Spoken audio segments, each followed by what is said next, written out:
We're on countdown for one of the biggest days in the crypto calendar with the release of the official crypto report and an FOMC meeting. Today could be a wild ride, but I actually broke down the fact that I thought a stockpile or a Bitcoin treasury could get announced today. I want to break down some of the key news and let you into a little secret when it comes to, is Trump going to announce that reserve later on today?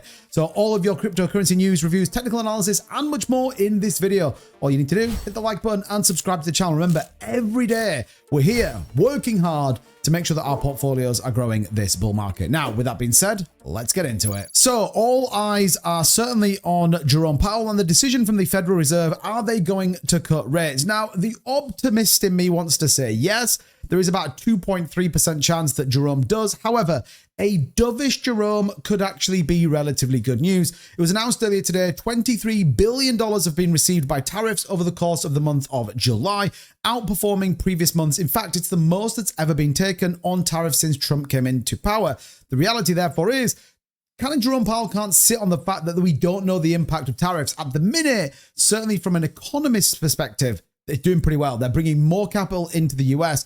And so this could be really positive for the markets, in particular risk assets that we're all invested in. Now, there's an obvious sign that I think the significant move is yet to come. I think we're going to see huge rallies in the market. Now, so many people, I'm sure you've seen them all, are calling the markets over. We're going to freaking zero, man. What the hell's going on? Well, you tell that to Michael Saylor, the fact that Strategy announced one of its biggest buys of 2025. In fact, I think it's actually the biggest buy. They bought another 21,021 Bitcoin to the sum of around $2.5 billion. They obviously either know something, don't care about it, or their long-term strategy is to keep accumulating Bitcoin. Brings their average price now to $73,227 per Bitcoin. So they are very much hedged on what the market opportunity looks like and the future of the Bitcoin price. So I think this is important. But he wasn't the only one, by the way. He wasn't the only one that's stacking his bag. Specifically today, we actually saw Trump's World Liberty Finance buying, you guessed it, Ethereum. Very interesting indeed. They bought $1 million worth of Ethereum, stacking that bags as we see Ethereum generally perform pretty well. So the big question therefore is, with Trump buying, or not specifically Trump, I get it, don't put it in the comments yet, but the fact that World Liberty Finance buying Ethereum, Michael Saylor with the biggest buy of 2025, feels like they know something is coming. Now, we obviously know 44 US states do want a Bitcoin as a reserve asset, or they want a Bitcoin stockpile. And this is a growing number every single day. In fact, it is only a matter of time now until every human being at some point will be exposed to crypto. It's about 12% of the US entire population are invested or certainly aware of cryptocurrency. So with so many states wanting to get into it, it brings us or leaves us with this question. Listen to this CNBC interview. The Trump administration is expected to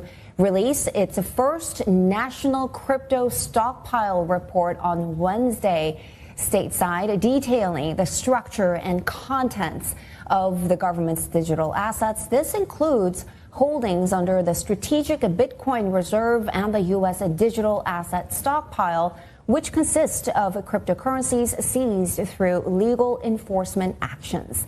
Investors are eager to know how much Bitcoin the U.S. government actually owns.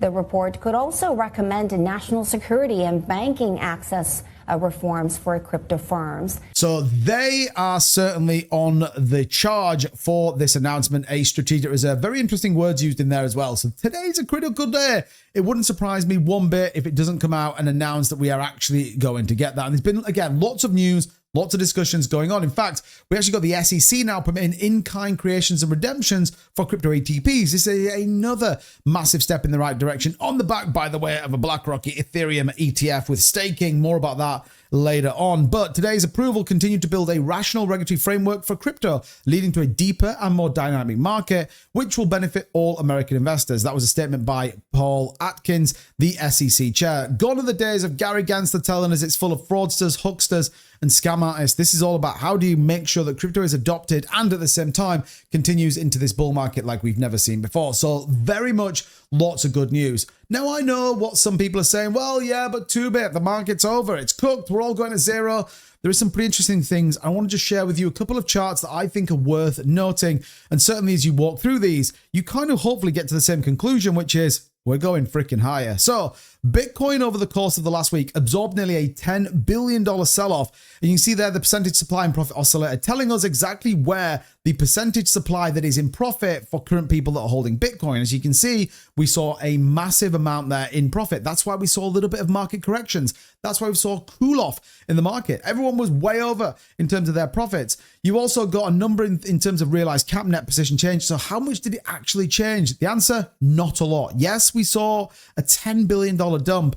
The reality is, though, there is massive amounts of accumulation, huge amounts of liquidity, and more money flowing into this market through OTC deals than we've ever seen before.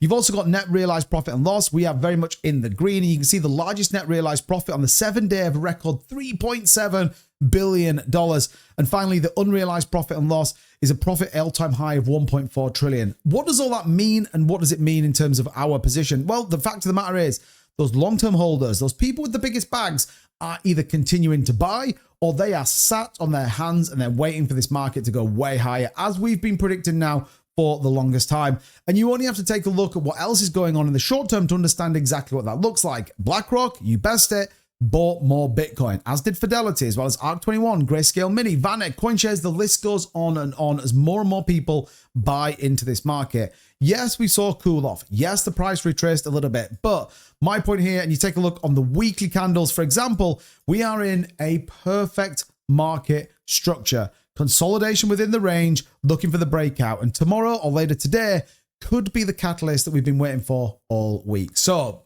make sure you dialed in.